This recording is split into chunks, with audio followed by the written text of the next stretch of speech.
नमस्कार आप सभी को। तो आज के इस वीडियो लेक्चर के अंदर हम आपको बताएंगे सेल मेम्ब्रेन स्ट्रक्चर। तो जैसा कि आप इस डायग्राम के अंदर देख रहे हो, ये हमने सेल मेम्ब्रेन का एक स्मॉल सेगमेंट आपको दिखाया हुआ है और इस स्मॉल सेगमेंट के अंदर हमने सेल मेम्ब्रेन की कंप्लीट कंपोजिशन जो है वो आपको इसके अंदर दिखा रखी है।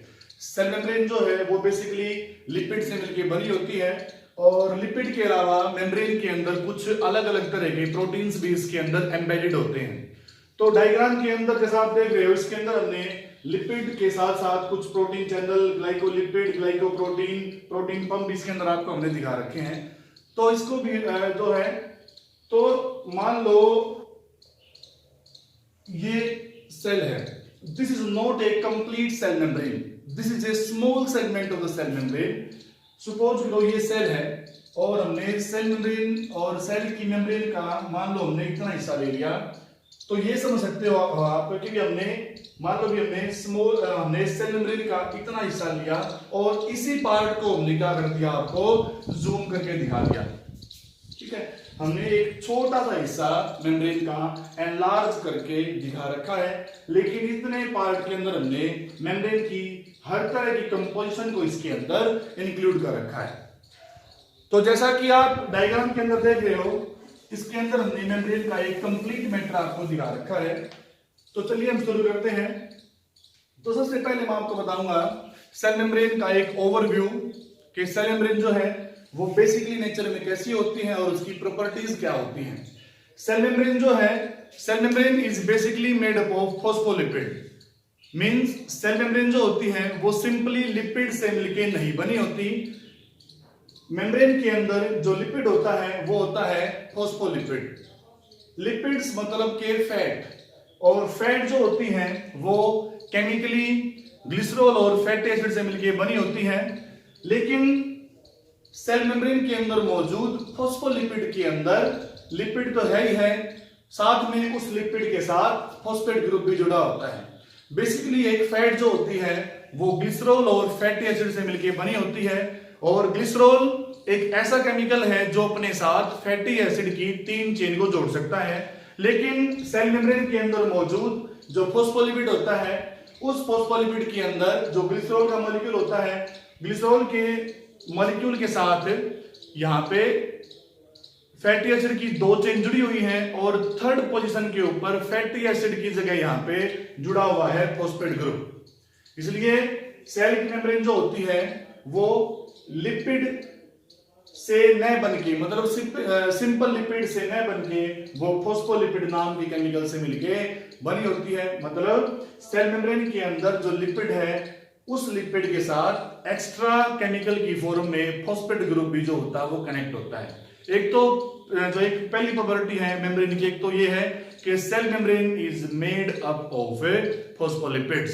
सेकेंडली क्या है, सेल मेम्ब्रेन जो है वो अकेले लिपिड से मिलकर नहीं बनी होती। लिपिड्स के अलावा मेम्ब्रेन के अंदर कुछ खास तरह के प्रोटीन्स भी होते हैं, और ये प्रोटीन्स कितने तरह के होते हैं, क्या काम आते हैं, वो आगे लेक्चर के अंदर हम आपको बताएंगे।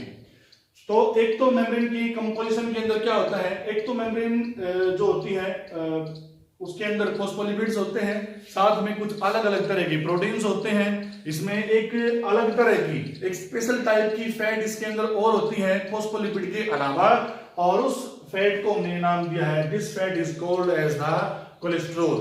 This fat is called as the cholesterol. तो सिंपली मेम्ब्रेन के अंदर ये चीजें इसमें इंक्लूड होती हैं। कोलेस्ट्रॉल और फॉस्फोलिपिड और प्रोटीन्स के अलावा सेल की मेम्ब्रेन के अंदर कुछ स्पेशल टाइप के केमिकल भी प्रेजेंट होते हैं, और उन केमिकल्स के अंदर बेसिकली आते हैं हमारे ग्लाइकोप्रोटीन्स और क्या आते हैं हमारे ग्लाइकोलिपिड्स। तो जनरली सेल मेम्ब्रेन की जो कंपोजिशन है वो ये होती है। तो मैं दोबारा से एक बार और रिमाइंड करवा रहा हूं आपको, सेल मेम्ब्रेन के अंदर जो बेसिक केमिकल्स होते हैं उनमें से सबसे जो मेन है वो होता है फॉस्फोलिपिड्स। सेकंड होते हैं कुछ अलग अलग तरह के प्रोटीन चैनल्स और प्रोटीन पंप्स, और थर्ड है वो इसके अंदर जो एक स्पेशल टाइप की फैट हमने आपको बताई थी वो है कोलेस्ट्रॉल, और इसमें होते हैं ग्लाइकोप्रोटीन, साथ में होते हैं इसके अंदर ग्लाइकोलिपिड्स। तो मेम्ब्रेन के अंदर जो अलग अलग तरह के जो केमिकल्स हमने आपको बताए हैं इन सभी केमिकल्स का जो रोल है मेम्ब्रेन के अंदर वो सभी का अपना डिफरेंट डिफरेंट होता है। जैसे कि फॉस्फोलिपिड्स हैं वो कुछ और काम आते हैं, कोलेस्ट्रॉल किसी और काम आता है, ग्लाइकोप्रोटीन्स किसी और फंक्शन को परफॉर्म करते हैं, ग्लाइकोलिपिड्स जो है वो किसी और फंक्शंस को परफॉर्म करने के हिसाब से डिजाइन होते हैं। तो चलिए हम शुरू करते हैं। मेम्ब्रेन की कंपोजिशन के बारे में आपको मैंने बता दिया। अब मैं आपको बताऊंगा सेल मेम्ब्रेन की दूसरी प्रॉपर्टी। सेल मेम्ब्रेन जो है वो नेचर में सेलेक्टिव परमिएबल होती है। क्या बताया मैंने आपको? Cell membrane is selective permeable in nature. Selective permeable को आप सेमी परमिएबल भी बोल सकते हो। इसका मीनिंग ये है सेल मेम्ब्रेन के अक्रॉस हर तरह के केमिकल पास नहीं हो सकते। इसका मीनिंग क्या है? सेल मेम्ब्रेन नेचुरली कुछ इस तरह से डिजाइन होती है कि सेल मेम्ब्रेन के थ्रू हर तरह के जो केमिकल हैं वो इसके आर पार ट्रांसपोर्ट नहीं हो सकते। सेल मेम्ब्रेन सिर्फ और सिर्फ कुछ सिलेक्टेड मॉलिक्यूल्स के ट्रांसपोर्ट को ही क्या करती है? अलाउ करती है। एक मेम्ब्रेन की प्रॉपर्टी एक होगी ये। मेम्ब्रेन की जो सबसे खास और जो थर्ड प्रॉपर्टी है वो ये है, सेल मेम्ब्रेन लिपिड की एक सिंगल लेयर नहीं होती, वो लिपिड की डबल लेयर होती है। तो इसलिए यहां पे मैंने आपको दिखा रखा है, ये लिख रखा cell membrane is a lipid bilayer. मतलब सेल की मेम्ब्रेन लिपिड की एक सिंगल लेयर होने की बजाय वो लिपिड की डबल लेयर होती है। जैसे कि डायग्राम के अंदर आप देख रहे हो, लिपिड की एक लेयर है ऊपर और दूसरी लेयर क्या है इसके नीचे। तो ये थी मेम्ब्रेन की कुछ स्पेशल प्रॉपर्टीज। अब देखो इसके अंदर हम क्या बताएंगे अब हम हर एक केमिकल को सेपरेटली बताएंगे, आपको इनकी प्रॉपर्टीज बताएंगे केमिकल्स की, और इन केमिकल्स के फंक्शंस आपको हम बताएंगे कि सेल मेम्ब्रेन के अंदर जितने भी तरह की हैं अलग अलग तरह के जो केमिकल्स हैं इन सभी का मेम्ब्रेन के अंदर इनका स्पेसिफिक रोल जो है वो क्या होता है। तो सबसे पहले हम शुरुआत करते हैं फॉस्फोलिपिड से। कि सबसे पहले हम बताएंगे आपको फॉस्फोलिपिड्स के बारे में, क्योंकि सेल मेम्ब्रेन के अंदर जो लिपिड्स हैं वो तीन तरह के हैं। एक तो फॉस्फोलिपिड, जो ये मॉलिक्यूल आपको दिखा रखा है complete, this is a single phospholipid molecule. तो मेम्ब्रेन के अंदर एक जो लिपिड है वो है फॉस्फोलिपिड, दूसरा जो लिपिड है वो होता है कोलेस्ट्रॉल, और तीसरा जो लिपिड मेम्ब्रेन के अंदर होता है वो होता है ग्लाइकोलिपिड। वो क्या होता है? ग्लाइकोलिपिड। तो फॉस्फोलिपिड, कोलेस्ट्रॉल और ग्लाइकोलिपिड, इन तीनों की अगर हम बात करते हैं तो कंसंट्रेशन के हिसाब से इन तीनों में से फॉस्फोलिपिड की जो कंसंट्रेशन होती है वो सेल की मेम्ब्रेन के अंदर सबसे ज्यादा होती है। कहना मीनिंग क्या है? सेल की मेम्ब्रेन के अंदर जो लिपिड्स हैं वो तीन तरह के हैं। कौन से? फॉस्फोलिपिड्स, ग्लाइकोलिपिड्स और क्या है? कोलेस्ट्रॉल। तो इन तीनों लिपिड्स की हम बात करते हैं कंसंट्रेशन के बेस के ऊपर, तो फॉस्फोलिपिड की जो कंसंट्रेशन है मेम्ब्रेन के अंदर वो कोलेस्ट्रॉल और ग्लाइकोलिपिड दोनों से क्या होती है? ज्यादा होती है। तो इसमें देखो आप मेम्ब्रेन के अंदर आपको मैंने दो हिस्से दिखा रखे हैं। इसके अंदर एक रीजन को हमने नाम दिया है, it is called as the extra cellular region, और एक हमने इसमें दिखा रखा आपको, it is called as the intra cellular region. कहना मीनिंग क्या है? ये है सेल के अंदर का हिस्सा और ये है सेल के बाहर का हिस्सा। एक्स्ट्रा सेल्यूलर रीजन के अंदर भरा होता है एक्स्ट्रा सेल्यूलर फ्लूइड, और इंट्रा सेल्यूलर रीजन के अंदर भरा होता है इंट्रा सेल्यूलर फ्लूइड। मतलब ये तो है सेल का साइटोप्लाज्मिक रीजन, जिसके अंदर साइटोप्लाज्म भरा हुआ है, और ये है सेल के बाहर का हिस्सा जिसके अंदर टिश्यू फ्लूइड भरा होता है। जिसके अंदर क्या भरा होता है?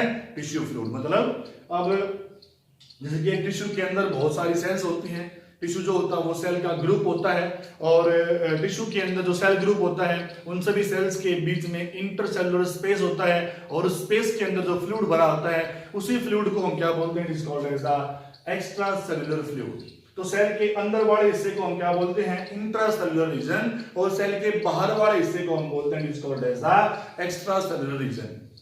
तो चलिए हम शुरू करते हैं। सबसे पहले हम आपको बताएंगे फॉस्फोलिपिड्स क्या होते हैं और फॉस्फोलिपिड्स का सेल की मेम्ब्रेन के अंदर इसका फंक्शन क्या होता है। देखो इसमें देखो आपको मैंने बताया था 3 तरह के लिपिड मेम्ब्रेन के अंदर प्रेजेंट है, फॉस्फोलिपिड, कोलेस्ट्रॉल एंड ग्लाइकोलिपिड। तो तीनों के अगर हम बात करते हैं तो फॉस्फोलिपिड की जो कंसंट्रेशन है वो सबसे ज्यादा होती है कोलेस्ट्रॉल से भी और ग्लाइकोलिपिड से भी। तो आपको मैं सबसे पहले मेम्ब्रेन के अंदर फॉस्फोलिपिड का फंक्शन आपको बताऊंगा कि फॉस्फोलिपिड का जो फंक्शन है वो सेल की मेम्ब्रेन के अंदर क्या होता है। तो जैसा कि आप डायग्राम के अंदर देख रहे हैं तो ये इस तरह के स्ट्रक्चर मैंने आपको इसमें बना के दिखा रखे हैं। तो इस स्ट्रक्चर को भी हम यहाँ पे अलग से निकाल लेंगे, इसको दिखा देंगे। तो ये इस तरह का जो स्ट्रक्चर आपको मैंने दिखा रखा है मेम्ब्रेन के अंदर, जो ये स्ट्रक्चर आपको दिखा रखा है, this is a single phospholipid molecule. ये फॉस्फोलिपिड का एक सिंगल मॉलिक्यूल आपको मैंने दिखा रखा है। तो फॉस्फोलिपिड का जो मॉलिक्यूल होता है वो बेसिकली ग्लिसरॉल, फैटी एसिड और फॉस्फेट ग्रुप से मिलकर बना होता है, आपको मैंने बताया था। तो इसमें क्या है, फॉस्फोलिपिड का जो ये मॉलिक्यूल आपको इसमें जो दिखा रखा है, फॉस्फोलिपिड के का जो मॉलिक्यूल है उसके 2 पार्ट होते हैं। फॉस्फोलिपिड के मॉलिक्यूल के अंदर जो ये स्फेरिकल पार्ट आप देख रहे हो ये है हेड, और जो नीचे की तरफ आप जो स्ट्रक्चर देख रहे हो ये है टेल। ये है फॉस्फोलिपिड का हेड रीजन और ये है फॉस्फोलिपिड का टेल रीजन। सबसे खास बात क्या है, फॉस्फोलिपिड जो मेम्ब्रेन के अंदर प्रेजेंट होता है, फॉस्फोलिपिड की सबसे खास प्रॉपर्टी ये है, phospholipids are amphipathic in nature. Phospholipids are amphipathic in nature.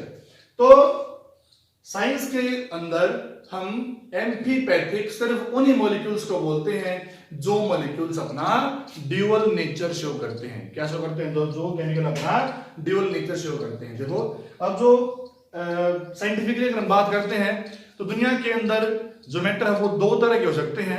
किस बेस के ऊपर कि भी वो कौन से मैटर पानी के अंदर डिजोल्व हो सकते हैं और कौन से पानी के अंदर डिजोल्व नहीं हो सकते।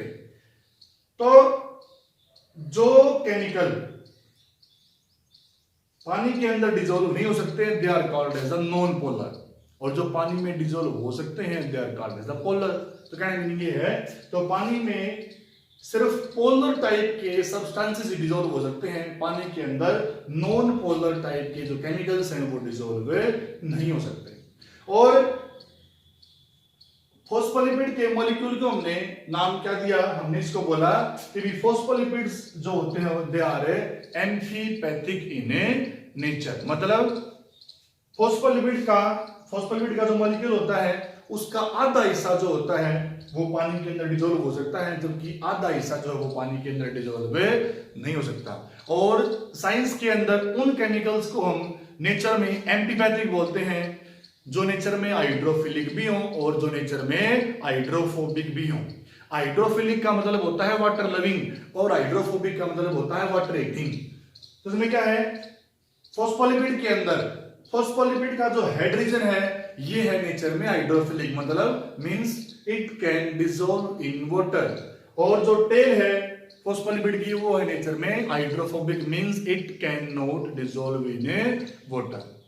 तो देखिए इसमें क्या है, आपको मैंने बताया सेल के बाहर के हिस्से को बोलते हैं एक्स्ट्रा सेल्यूलर रीजन, और इसमें जो फ्लूइड भरा होता है यहाँ पे बाहर वाले हिस्से के अंदर उसको हम बोलते हैं एक्स्ट्रा सेल्यूलर फ्लूइड। अंदर वाला हिस्सा क्या है, इंट्रा सेल्यूलर रीजन, और इसमें जो फ्लूइड है वो क्या है, it is called as the intra cellular fluid. तो एक्स्ट्रा सेल्यूलर फ्लूइड और इंट्रा सेल्यूलर फ्लूइड जो है इन दोनों का जो बेसिक पार्ट है it is made up of water. मतलब सेल के अंदर जो फ्लूइड भरा है और सेल के बाहर जो फ्लूइड भरा है, ये फ्लूइड बेसिकली पानी से मिलके भरा होता है। तो कहने का मीनिंग ये है सेल के अंदर भी पानी भरा हुआ है, सेल के बाहर भी जो है पानी भरा हुआ है। ये बात आपको मैं क्यों बता रहा हूं, ये मैं आपको इसलिए बता रहा हूं क्योंकि हमने आपको बताया था कि फॉस्फोलिपिड का जो हेड रीजन है वो नेचर में हाइड्रोफिलिक है और जो टेल रीजन है वो नेचर में हाइड्रोफोबिक है। और ये बात यहां पे प्रूव हो जाती है कैसे कि अगर हम एक्स्ट्रा सेल्यूलर रीजन की तरफ देखें तो ये फॉस्फोलिपिड का जो मॉलिक्यूल है, जो हेड है, तो एक्स्ट्रा सेल्यूलर रीजन की तरफ हेड वाला पोर्शन है और इंट्रा सेल्यूलर रीजन की तरफ भी हेड वाला पोर्शन है। मतलब अब यहां पे भी फ्लूइड भरा हुआ है, पानी भरा हुआ है, यहां पे भी क्या है, पानी भरा हुआ है। तो इसमें ये डिफरेंस देखिए आप, जो दोनों तरफ से जो हेड है वो फ्लूइड को टच कर रहा है, इस तरफ से भी हेड फ्लूइड को टच कर रहा है और इस तरफ से भी जो हेड है वो फ्लूइड को टच कर रहा है। जबकि दोनों तरफ से जो टेल है वो सेंटर की तरफ लोकेटेड है, they are located toward the centre. क्योंकि जो हेड है, हेड को हमने क्या नाम दिया है, हेड को हमने बोला है हाइड्रोफिलिक, क्योंकि जो हेड है वो वाटर लविंग पोर्शन है किसका, फॉस्फोलिपिड का, और जो टेल है वो वाटर हीटिंग पोर्शन है किसका, फॉस्फोलिपिड का। इसलिए जो टेल है वो पानी से बचती हुई सेंटर की तरफ रोटेट होगी, घूमगी। इसलिए जो टेल पूरी मेम्ब्रेन के अंदर जो टेल रीजन है वो आपको हमेशा सेंटर की तरफ ही मिलेगा और जो हेड है वो आपको हमेशा पेरिफेरी की तरफ मिलेगा। पेरिफेरी मतलब साइड वाला हिस्सा। तो सेल की मेम्ब्रेन के अंदर जो लिपिड का जो मॉलिक्यूल होता है वो नेचर में कैसा होता है, it is amphipathic in nature. मतलब सेल की मेम्ब्रेन के अंदर जो फॉस्फोलिपिड है उसके दो हिस्से हैं, एक है फॉस्फोलिपिड का हेड रीजन, एक है फॉस्फोलिपिड का टेल रीजन। हेड नेचर में होता है हाइड्रोफिलिक और जो टेल होते हैं नेचर में कैसे होती है, हाइड्रोफोबिक। और यहाँ पे आपको मैं बता चुका हूं what is the meaning of the hydrophilic and what is the meaning of the hydrophobic. तो मेम्ब्रेन का सबसे ज्यादा जो हिस्सा है वो फॉस्फोलिपिड से मिलकर बना होता है। हालांकि ये डिपेंड करता है सेल टाइप के ऊपर। किसी किसी सेल मेम्ब्रेन के अंदर लिपिड्स जो होते हैं वो कम होते हैं, प्रोटीन ज्यादा होते हैं, और किसी के अंदर प्रोटीन जो लिपिड ज्यादा होते हैं, किसी के अंदर प्रोटीन से कम होते हैं। तो प्रोटीन्स और लिपिड्स की जो कंसंट्रेशन है वो अलग अलग सेल टाइप के ऊपर डिपेंड करते हैं। किसी में लिपिड ज्यादा है, प्रोटीन कम है, और किसी के अंदर प्रोटीन ज्यादा है और लिपिड्स कम होते हैं। तो ये हमारा हो गया फॉस्फोलिपिड के बारे में। उसके बाद हम बात करते हैं कोलेस्ट्रॉल की। तो आपको मैंने बताया था मेम्ब्रेन के अंदर जो लिपिड्स हैं वो तीन तरह के हैं। कौन से थे? फॉस्फोलिपिड के बारे में आपको मैं बता चुका हूं। दूसरा जो लिपिड मेम्ब्रेन के अंदर प्रेजेंट होता है वो होता है कोलेस्ट्रॉल। वो क्या होता है? कोलेस्ट्रॉल। कोलेस्ट्रॉल होता क्या है? Cholesterol is a type of sterol. Cholesterol is a type of sterol. देखिए फैट जो है वो तीन तरह की होती हैं। एक तो होती है सिंपल फैट्स, एक होती है कंजुगेटेड, एक होती है ड्राइव्ड। एक कौन सी होती है? ड्राइव्ड। तो कोलेस्ट्रॉल जो है वो एक तरह का स्टीरोल है। वो क्या? एक तरह का स्टीरोल। और स्टीरोल जो है वो एक डिराइव्ड फैट है। वो क्या? एक तरह की डिराइव्ड फैट। याद रखो इसमें आप सिंपल लिपिड, कंजुगेट लिपिड और क्या बताया मैंने आपको? Derived lipid. जो कोलेस्ट्रॉल है जो एक तरह का लिपिड है, और लिपिड की ये किस कैटेगरी के अंदर आता है? कोलेस्ट्रॉल एक तरह का स्टीरोल है और स्टीरोल क्या? एक तरह की डिराइव्ड फैट है। याद रखो इसमें आप डिराइव्ड फैट जो होती हैं ये फैटी एसिड और ग्लिसरॉल से मिलकर नहीं बनी होती। इनकी जो केमिकल कंपोजिशन है वो किसी दूसरे तरह की होती है, लेकिन इनका जो केमिकल नेचर होता है वो फैट की तरह ही होता है। इसलिए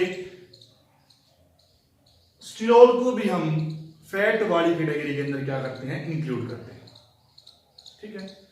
तो कोलेस्ट्रॉल है एक दूसरे तरह की फैट जो मेम्ब्रेन के अंदर क्या होती है? प्रेजेंट होती है। अगर हम कोलेस्ट्रॉल के फंक्शन की बात करते हैं कि सेल मेम्ब्रेन के अंदर कोलेस्ट्रॉल का फंक्शन क्या होता है, तो इसमें देखिए आप सेल मेम्ब्रेन के अंदर जो अलग अलग तरह के केमिकल्स आपको दिखा रखे हैं ना, ये सभी केमिकल्स आपस में एक दूसरे के साथ अटैच हो रखे हैं। कैसे? By the non covalent bond. By the non covalent bond मतलब complete cell membrane non covalently आपस में जो कंप्लीट मेम्ब्रेन जो है वो नॉन कोवलेंटली अटैच्ड होती हैं। मतलब मेम्ब्रेन के अंदर जितने भी तरह के केमिकल आप इसमें देख रहे हो, ये सभी के सभी केमिकल एक दूसरे के साथ नॉन कोवलेंट बॉन्ड के द्वारा क्या होते हैं, आपस में जुड़े होते हैं। इसी कारण मेम्ब्रेन का जो नेचर है वो ना तो कंप्लीटली सॉलिड है ना वो कंप्लीटली फ्लूइड है। मतलब सेल की मेम्ब्रेन जो है ना तो वो नेचर में फ्लूइड नेचर की होती, ना वो नेचर में सॉलिड होती, वो सॉलिड और फ्लूइड दोनों के बीच की होती है। क्यों होती है? क्योंकि मेम्ब्रेन के अंदर जितने भी केमिकल्स प्रेजेंट होते हैं वो सभी के सभी केमिकल्स आपस में नॉन कोवलेंट बॉन्ड के द्वारा क्या होते हैं, जुड़े होते हैं। इन सभी के बीच में हाइड्रोफोबिक इंटरेक्शन होती है। इन सभी के बीच में क्या होती है, हाइड्रोफोबिक इंटरेक्शन। और इसी कारण मेम्ब्रेन का जो नेचर है वो नेचर में कैसा है, सेमी फ्लूइड होता है। कैसा होता है नेचर में? सेमी सॉलिड बोल सकते हो या आप इसको सेमी फ्लूइड आप इसको बोल सकते हो। मतलब ना तो मेम्ब्रेन का नेचर, ना तो सेल मेम्ब्रेन फ्लूइड नेचर की है टोटली, ना ये नेचर में कैसी है, सॉलिड है। ये लिक्विड और सॉलिड दोनों के बीच की है। तो कोलेस्ट्रॉल ही वो लिपिड है जो अलग अलग टेम्परेचर के ऊपर सेल की मेम्ब्रेन के स्ट्रक्चर को मेंटेन रखने में काम आता है। क्या बताया मैंने आपको? कोलेस्ट्रॉल ही वो लिपिड है जो अलग अलग टेम्परेचर के ऊपर सेल की मेम्ब्रेन के स्ट्रक्चर को मेंटेन रखने में क्या आता है, काम आता है। इसका मीनिंग क्या हुआ? अगर हम मेम्ब्रेन के बीच से कंप्लीट कोलेस्ट्रॉल को निकाल दें तो मेम्ब्रेन का फ्लूइड नेचर बढ़ जाएगा और इससे सेल मेम्ब्रेन का जो स्ट्रक्चर है वो अलग अलग टेम्परेचर के ऊपर मेंटेन नहीं रह पाएगा। तो इसलिए सेल मेम्ब्रेन के स्ट्रक्चर को मेंटेन रखने के लिए सेल की मेम्ब्रेन के अंदर कोलेस्ट्रॉल का होना क्या होता है, बहुत ज्यादा जरूरी होता है। और कोलेस्ट्रॉल सेल की मेम्ब्रेन के अंदर सेंट्रली लोकेटेड होते हैं। They are centrally located. मतलब कोलेस्ट्रॉल जो है वो ना तो वो एक्स्ट्रा सेलुलर रीजन की तरफ होते हैं, ना वो इंट्रा सेलुलर रीजन की तरफ होते हैं। वो कहाँ होते हैं? वो मेम्ब्रेन के बीच में छिपे होते हैं, बिल्कुल सेंट्रली। ये फंक्शन किसका होता है? हमारे कोलेस्ट्रॉल का। हमने दो लिपिड्स के बारे में पढ़ लिया। जो थर्ड लिपिड है मेम्ब्रेन के अंदर जो प्रेजेंट होता है वो लिपिड है क्या? This is the glycolipid. This is the glycolipid. याद रखो आप। तो साइंस के अंदर हम ग्लाइको वर्ड को यूज करते हैं। Glyco word indicate the carbohydrates and the lipids indicate the fats. तो ऐसे केमिकल जो कार्बोहाइड्रेट से और लिपिड से मिलकर बने होते हैं, such type of chemicals are called as the glycolipids। आपको बता रहा हूं मैं, ग्लाइको वर्ड इंडिकेट कर रहा है किसको? कार्बोहाइड्रेट्स को। और जो लिपिड वर्ड है वो किसको इंडिकेट कर रहा है? फैट को। तो वो केमिकल, तो मतलब कार्बोहाइड्रेट प्लस लिपिड मतलब है ग्लाइकोलिपिड। तो वो केमिकल जो कार्बोहाइड्रेट से और लिपिड से मिलकर बने होते हैं, इस तरह के जो मॉलिक्यूल्स होते हैं उनको हम क्या बोलते हैं? They are called as glycolipids.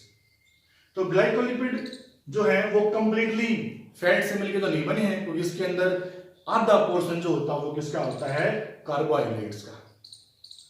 क्योंकि इसके अंदर लिपिड्स हैं, तो इसलिए हमने क्या बोला? इसको डिस्काउंट होता है ग्लाइकोलिपिड। इसका फंक्शन क्या होता है?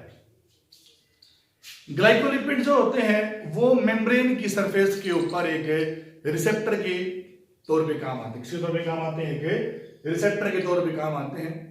आपको मैंने बताया था सेल मेम्ब्रेन जो है वो नेचर में कैसी होती है? It is selective permeable. मतलब वो हर तरह के केमिकल को, हर तरह के मॉलिक्यूल को अपने अक्रॉस ट्रांसपोर्ट जो है वो उनको नहीं होने देगी। मतलब सेल की मेम्ब्रेन जो है वो कुछ सिलेक्टेड मॉलिक्यूल्स को ही अलाउ करती है कि वो उसके तरफ क्या हो सके? ट्रांसपोर्ट हो सके। तो इसलिए ग्लाइकोलिपिड जो है किसकी तरह बिहेव कर रहा है? एक रिसेप्टर की तरह। रिसेप्टर सेल की सरफेस के ऊपर जुड़े हुए वो स्ट्रक्चर होते हैं जो बाहर से आने वाले सिग्नलिंग मॉलिक्यूल को रिसीव करने में काम आते हैं। इसमें काम आते हैं बाहर से आने वाले सिग्नलिंग मॉलिक्यूल को रिसीव करने में। जैसे कि अलग अलग तरह के एंजाइम्स को रिसीव करने में, अलग अलग तरह के हार्मोन्स को रिसीव करने के लिए। कहने का मीनिंग ये है, तो कुछ सिग्नलिंग मॉलिक्यूल सेल के खुद के नहीं होते, वो कहीं और से आते हैं किसी दूसरी सेल से, क्या करने के लिए, इस सेल को कोई ना कोई केमिकल सिग्नल देने के लिए। और वो केमिकल, वो मॉलिक्यूल जो किसी सेल को कोई ना कोई केमिकल सिग्नल देते हैं, उन केमिकल्स को हम क्या बोलते हैं, they are called as the signalling molecules. और ये सिग्नलिंग मॉलिक्यूल ज्यादातर हार्मोन की फॉर्म में ही होते हैं। किसकी फॉर्म में होते हैं? In the form of the hormones. तो ग्लाइकोलिपिड क्या है? ये है रिसेप्टर। और रिसेप्टर वो स्ट्रक्चर्स होते हैं जो अलग अलग तरह के सिग्नलिंग मॉलिक्यूल को सेल की सरफेस के ऊपर रिसीव करने में क्या आते हैं, काम आते हैं। क्योंकि बहुत सारे सिग्नलिंग मॉलिक्यूल ऐसे होते हैं जो अपने द्वारा लाया गया केमिकल सिग्नल डायरेक्टली सेल के अंदर पास होके ट्रांसपोर्ट करते हैं। मतलब वो केमिकल, मतलब वो सिग्नलिंग मॉलिक्यूल जो नेचर में है नॉन पोलर, तो नॉन पोलर टाइप के सिग्नलिंग मॉलिक्यूल तो मेम्ब्रेन के थ्रू डायरेक्टली पास हो जाएंगे और वो सेल के अंदर जाके क्या कर देंगे, अपना सिग्नल पास कर देंगे, जो सिग्नल वो लेके आए थे। लेकिन कुछ सिग्नलिंग मॉलिक्यूल नेचर में आयनिक हो सकते हैं और वो नेचर में पोलर टाइप के हो सकते हैं। और आयनिक मॉलिक्यूल्स के लिए और पोलर टाइप के मॉलिक्यूल्स के लिए सेल की मेम्ब्रेन जो है, इट इज टोटली इम्परमिएबल। तो हार्मोन्स जनरली सिग्नलिंग मॉलिक्यूल की तरह बिहेव करते हैं।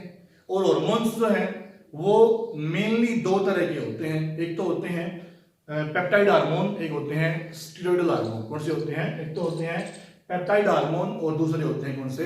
Steroidal hormone. पेप्टाइड हार्मोन बने होते हैं प्रोटीन से और जो स्टीरॉयडल हार्मोन जो होते हैं वो बने होते हैं स्टीरॉइड से। तो स्टीरॉइड से बने हार्मोन मेम्ब्रेन के थ्रू आर पार जा सकते हैं बिना किसी प्रॉब्लम के, जबकि पेप्टाइड हार्मोन जो होते हैं वो मेम्ब्रेन के अक्रॉस नहीं जा सकते। इसलिए पेप्टाइड हार्मोन जो है वो अपने सिग्नलिंग, मतलब जो पेप्टाइड हार्मोन जो है वो अपने द्वारा लाया गया सिग्नल जो है वो रिसेप्टर के साथ जुड़ के सेल के अंदर पास करते हैं। फिर कुछ सेकेंडरी मैसेंजर होते हैं जो उनके द्वारा लाया गया सिग्नल सेल के बिल्कुल इंटरनली क्या करते हैं, उसको पास कर देते हैं। तो ये हमने आपको बता दिया लिपिड्स के बारे में। सेल की मेम्ब्रेन के अंदर तीन तरह के लिपिड्स होते हैं। पहला लिपिड कौन सा था? फॉस्फोलिपिड, जो बेसिकली मेम्ब्रेन के स्ट्रक्चर को बनाता है। दूसरा लिपिड कौन सा था हमारा? कोलेस्ट्रॉल, जो मेम्ब्रेन के स्ट्रक्चर को मेंटेन रखने में काम आता है अलग अलग टेम्परेचर के ऊपर। और जो तीसरा लिपिड था वो क्या था हमारा? ग्लाइकोलिपिड, जो कि सेल की सरफेस के ऊपर एक रिसेप्टर मॉलिक्यूल की तरह क्या करता है, बिहेव करता है। तो अब लिपिड्स के बाद हम बात करते हैं किसकी? प्रोटीन्स की। इसकी बात करेंगे हम प्रोटीन्स की, जो सेल की मेम्ब्रेन के अंदर एम्बेडेड होते हैं, which are embedded within the cell membrane. अब हम पढ़ेंगे इन प्रोटीन्स के फंक्शंस को, इन प्रोटीन्स की टाइप को, जो सेल की मेम्ब्रेन के अंदर गड़े हुए हैं। तो स्टार्टिंग में साइंटिस्टों का मानना यह था कि जो मेम्ब्रेन है वो सिर्फ और सिर्फ फॉस्फोलिपिड से मिलकर ही बनी हुई है। लेकिन फर्दर स्टडीज से यह पता चला कि सेल की मेम्ब्रेन जो है वो सिंपली लिपिड से मिलकर नहीं बनी होती। लिपिड्स के अलावा इसके अंदर कुछ खास तरह के प्रोटीन्स भी प्रेजेंट होते हैं। और स्टडीज से साइंटिस्टों ने इस बात का पता लगाया कि सेल की मेम्ब्रेन के अंदर जो प्रोटीन्स हैं वो बेसिकली दो तरह के होते हैं। कौन से? सेल, तो साइंटिस्टों को मेम्ब्रेन के अंदर जो प्रोटीन्स प्रेजेंट हैं, तो साइंटिस्टों को कुछ प्रोटीन तो मेम्ब्रेन के अंदर ऐसे मिले जो सेल की मेम्ब्रेन के बिल्कुल आर पार निकले हुए थे, और कुछ प्रोटीन साइंटिस्टों को ऐसे मिले जो सिर्फ सेल की सरफेस के ऊपर चिपके हुए थे। तो इसी बेस के ऊपर इन प्रोटीन्स को अलग अलग नाम दे दिए गए। तो वो protein which across the cell membrane are called as the integral proteins, और वो protein which are attach only the cell surface are called as the peripheral proteins. तो मैं आपको एक बार और रिमाइंड करवा रहा हूं, साइंटिस्टों को सेल की मेम्ब्रेन के अंदर जो प्रोटीन्स हैं वो दो तरह के मिले। कौन से? साइंटिस्टों को कुछ प्रोटीन तो ऐसे मिले जो सेल की मेम्ब्रेन के आर पार निकले हुए थे, मतलब उन प्रोटीन्स का एक हिस्सा था किसकी तरफ? Towards the extra cellular region, और एक हिस्सा कहां था? Towards the intra cellular region, मतलब वो सेल की मेम्ब्रेन के बिल्कुल आर पार निकले हुए थे। उन प्रोटीन्स को क्या नाम दिया गया? Such type of proteins are called as the integral proteins, और इंटीग्रल प्रोटीन का एक नाम और है, they are also known as the tunnel protein. They are also known as the tunnel protein, क्योंकि टनल का मतलब होता है सुरंग। जैसे एक सुरंग किसी पहाड़ के बीच से गुजरी होती है, वैसे ही ये प्रोटीन्स भी एक सुरंग की तरह, एक टनल की तरह मेम्ब्रेन के बिल्कुल आर पार निकले होते हैं। अब सुरंग के बीच से जाने का रास्ता होता है, तो इसका मतलब क्या हुआ? इसका मतलब इंटीग्रल प्रोटीन के बीच से भी जाने का रास्ता होता है। तो इससे आप समझ गए होंगे, आपको मैंने क्या बताया था, सेल की मेम्ब्रेन के थ्रू डायरेक्टली सिर्फ वही केमिकल पास हो सकते हैं, कौन से? जो नेचर में फैट लाइक है, जो नेचर में नॉन पोलर है। जबकि सेल की मेम्ब्रेन के थ्रू वो केमिकल्स ट्रांसपोर्ट नहीं हो सकते जो नेचर में कैसे हैं? पोलर हैं, और जो नेचर में कैसे हैं? आयनिक हैं। लेकिन सेल के अंदर होने वाली केमिकल एक्टिविटीज को कंटिन्यूसली बनाए रखने के लिए, सेल के सर्वाइव करने के लिए बहुत सारे पोलर और बहुत सारे आयनिक मॉलिक्यूल्स सेल के अंदर और सेल के बाहर कंटिन्यूसली पास आउट होते रहते हैं। लेकिन अभी मैंने आपको क्या कहा था, सेल की मेम्ब्रेन है इम्परमिएबल, किसके लिए? फॉर द आयनिक सब्सटेंसेस और फॉर द पोलर सब्सटेंसेस। तो वो सब्सटेंसेस जो नेचर में पोलर हैं और जो नेचर में आयनिक हैं, तो उनका ट्रांसपोर्टेशन सेल मेम्ब्रेन के थ्रू कैसे होता है? तो आपको मैं बता रहा हूं, इंटीग्रल प्रोटीन ही वो प्रोटीन चैनल है जो कि पोलर सब्सटेंसेस को और आयनिक सब्सटेंसेस को ट्रांसपोर्ट करने के हिसाब से डिजाइन होते हैं। इसका मीनिंग क्या बताया आपको? इंटीग्रल प्रोटीन सेल की मेम्ब्रेन के अंदर गड़े हुए वो प्रोटीन चैनल होते हैं, वो प्रोटीन्स होते हैं जो उन सब्सटेंसेस को ट्रांसपोर्ट करने में काम आते हैं। किन को? जो नेचर में आयनिक है और जो नेचर में पोलर है। क्योंकि आयनिक और पोलर टाइप के जो केमिकल्स होते हैं, वो केमिकल सेल मेम्ब्रेन के थ्रू डायरेक्टली पास आउट नहीं हो सकते, इसलिए उनके इजीली ट्रांसपोर्टेशन के लिए सेल की मेम्ब्रेन के अंदर कुछ खास तरह के प्रोटीन्स एम्बेडेड होते हैं, and such type of proteins are called as the integral proteins. Membrane के अंदर दूसरे तरह के जो प्रोटीन्स हैं वो होते हैं हमारे कौन से? They are called as the peripheral proteins. याद रखो, पेरिफेरल का मतलब होता है साइड वाला हिस्सा, मतलब ऐसे प्रोटीन जो सिर्फ और सिर्फ सेल की सरफेस के ऊपर चिपके हों, such type of proteins are known as the peripheral proteins. ये बात अगर रखना, पेरिफेरल प्रोटीन जो होते हैं वो हमेशा सेल मेम्ब्रेन के बाहर वाले हिस्से की तरफ, मतलब सेल मेम्ब्रेन का वो हिस्सा जो एक्स्ट्रा सेल्यूलर रीजन की तरफ है, ये प्रोटीन्स हमेशा एक्स्ट्रा सेल्यूलर रीजन वाले हिस्से की तरफ ही क्या होते हैं? चिपके होते हैं। और ये पेरिफेरल प्रोटीन जो है ये किसी एंजाइम की फॉर्म में हो सकते हैं और ये किसी हार्मोन की फॉर्म में भी हो सकते हैं। कहने मीनिंग क्या है इसमें? याद रखो आप, इंटीग्रल प्रोटीन का फंक्शन क्या होता है? मैंने आपको कि ये अलग अलग तरह के जो केमिकल्स हैं उनके ट्रांसपोर्टेशन में काम आते हैं, क्योंकि बीच से खाली होते हैं, इनके बीच से ट्रांसपोर्ट होने के लिए इनके बीच से एक रास्ता बना होता है। तो पेरिफेरल प्रोटीन जो होते हैं वो इंटीग्रल प्रोटीन की हेल्प करते हैं, किसमें? अलग अलग तरह के केमिकल्स को सेल के अंदर से सेल के बाहर और सेल के बाहर से सेल के अंदर क्या करने के लिए? ट्रांसपोर्ट करने के लिए। तो पेरिफेरल प्रोटीन जुड़े होते हैं किससे? With the integral protein. और जुड़े कैसे होते हैं? With the help of the non covalent bond, with the help of the non covalent bond. मतलब पेरिफेरल प्रोटीन जो होते हैं, ये पेरिफेरल प्रोटीन इंटीग्रल प्रोटीन के साथ हमेशा बाउंड नहीं होते। ये प्रोटीन सिर्फ तब बाउंड होते हैं जब इंटीग्रल प्रोटीन को कोई केमिकल सेल के अक्रॉस क्या करना हो? ट्रांसपोर्ट करना हो। इसलिए पेरिफेरल प्रोटीन जो होते हैं they are loosely bound with the integral protein. और लूजली बाउंड होने के लिए पेरिफेरल प्रोटीन और इंटीग्रल प्रोटीन के बीच में कोवलेंट बॉन्ड की बजाय नॉन कोवलेंट बॉन्ड इनके बीच में बना होता है, क्योंकि एक बार फंक्शन कंप्लीट होने के बाद पेरिफेरल प्रोटीन जो होते हैं वो इंटीग्रल प्रोटीन से क्या होते हैं? अलग हो जाते हैं। और पेरिफेरल प्रोटीन जो होते हैं ये किसी एंजाइम की फॉर्म में हो सकते हैं और या फिर ये किसी हार्मोन की फॉर्म में भी हो सकते हैं। आपको मैंने बताया सेल की मेम्ब्रेन के अंदर जो प्रोटीन्स हैं वो जनरली दो तरह के हो सकते हैं। कौन से? एक तो होते हैं इंटीग्रल प्रोटीन, एक कौन से होते हैं? हमारे पेरिफेरल प्रोटीन। तो प्रोटीन की इस कैटेगरी को हमने किस बेस के ऊपर बांटा था कि कौन से प्रोटीन मेम्ब्रेन के आर पार निकले हुए हैं और कौन से प्रोटीन सिर्फ सेल की सरफेस के ऊपर चिपके हुए हैं।